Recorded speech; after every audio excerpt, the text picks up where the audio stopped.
Hello everyone, welcome to our channel Learn with GPT. In this class, I'm gonna show you how to convert hexadecimal number system to binary, octal and decimal number system.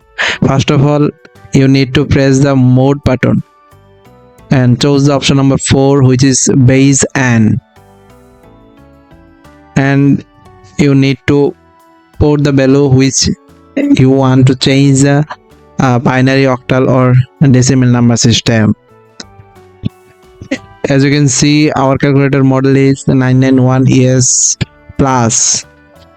So if you wanna change this hexadecimal number, which is 1E, this is I wanna change to these numbers. I wanna change to hexadecimal to binary, octal and so on.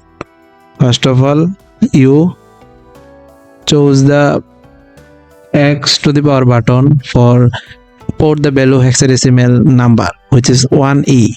Then press the button 1 and E is cos button is for the E denoted, and press the button equal button. And if you want to change it to binary, then you need to press the log button.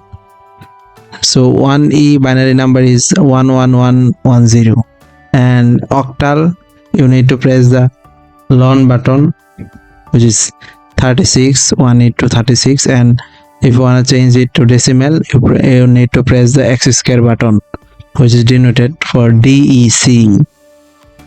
Thank you everyone.